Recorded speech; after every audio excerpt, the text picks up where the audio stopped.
Hello, welcome to Creative You Podcast. It is a podcast about knitting and crocheting, and it seems to be, since the shop has been closed due to quarantine rules and regulations, it seems I've been here in my kitchen in front of these two doors, and it may not be the most opportune thing, but hey, and right now it's getting late at night and dark, but I hope things turn out well. So this week, I think it's about time to wrap it up. We've been talking about fringe and flying and fluff. So I finished Arika Cow by Richmond. I finished my fringe and I just doubled it, took a crochet hook and put it in, pulled the 4 strands through, and then looped it through. I decided to put a little shimmery with it called Cadia Lunis, and it gives it a little extra pizzazz. This is more of a denim color.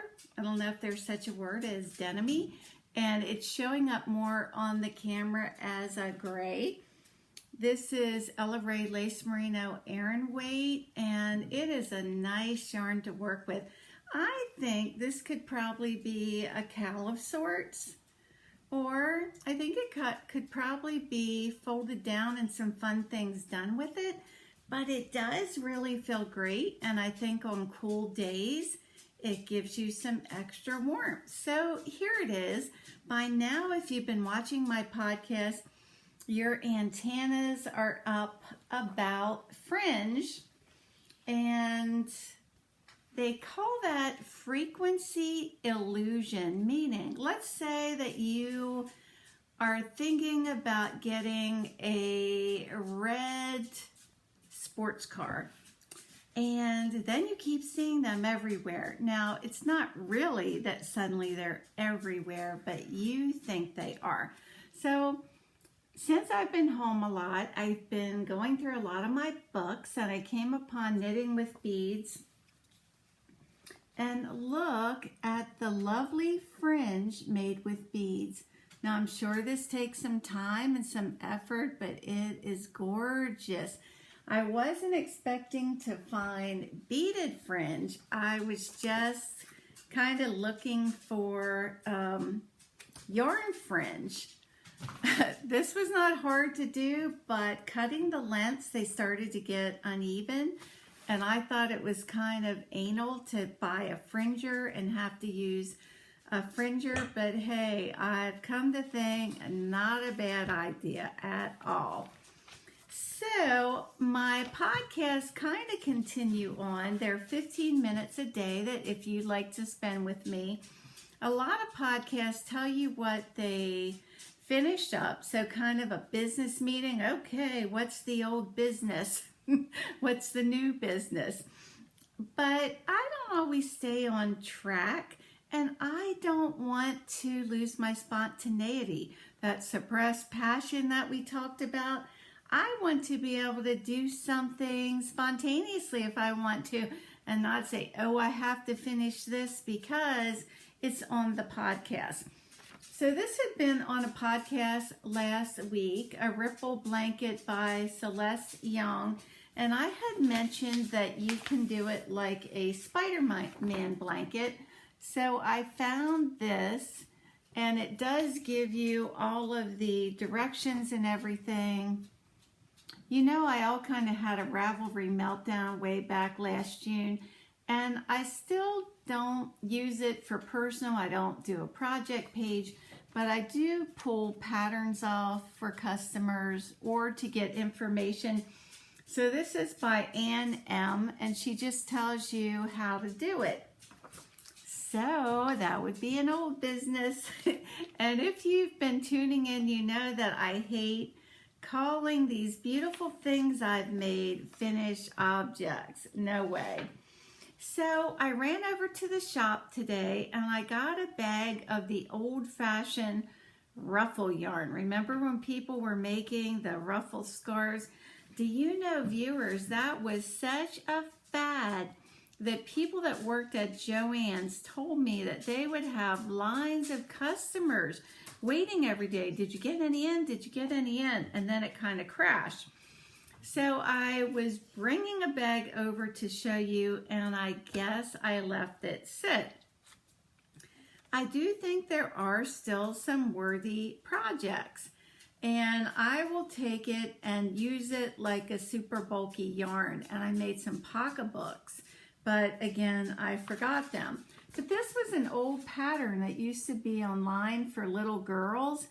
Really, really cute, especially when they're in the dancing and the tutu phase.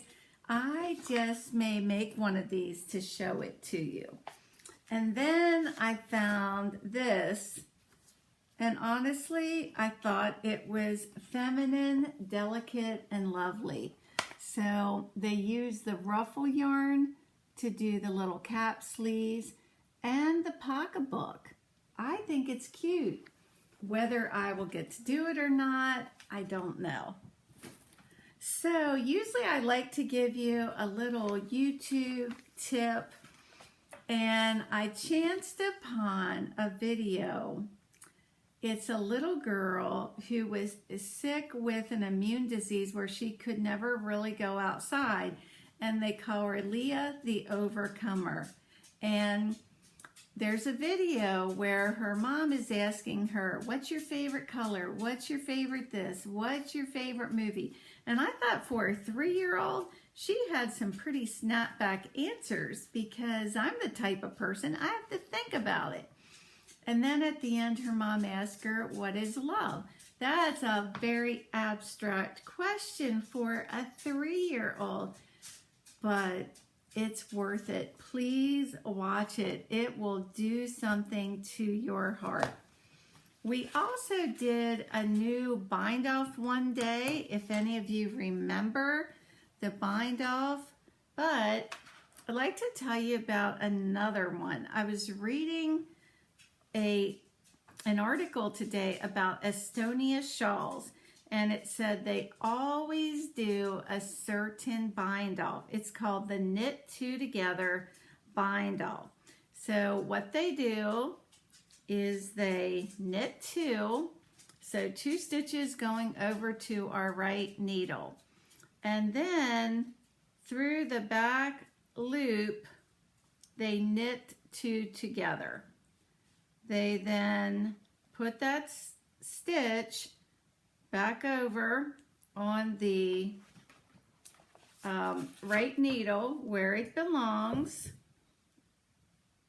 and they knit the second stitch, and then they do it again, and that just keeps repeating. Knit the next stitch. I know you can't see that well.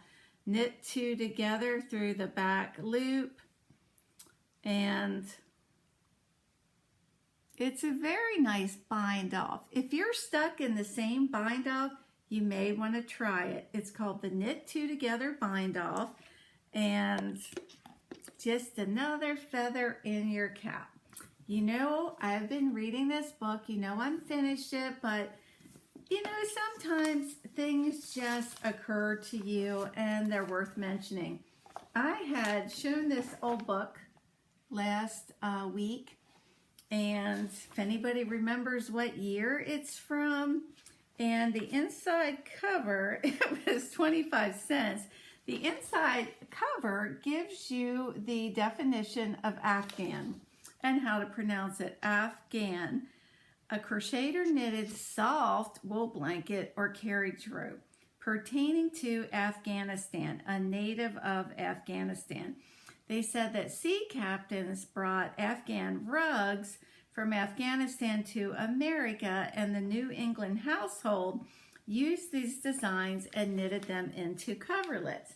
Reading this book, if I go back to the conversation that Mary and Hester had on the train, it really tells you a lot of the mystery. But this reminded me of our 2 characters on the train with their carriage robe. And there's a section in the book I don't know about you, but I love to read about the past. And Unag, that was the female, her daughter's name, bent down to fill one of the large stone bottles. Now you try to picture a large stone bottle. It was filled with hot water and also a chemical which, when shaken vigorously, released heat. So while they're in the train, Hester, her nurse and companion, make sure that the large stone bottle is at their feet to keep their feet warm. So if you've never heard of that, another thing I read was the astrakhan color. The wealthy man had an astrakhan color. And you know, when I looked that up, it's a fur color made out of various animal fiber. That is still popular today. Okay, moving right along. Most of you know that I'm doing the beachcomber shawl. And instead of sprinting, I was a race car.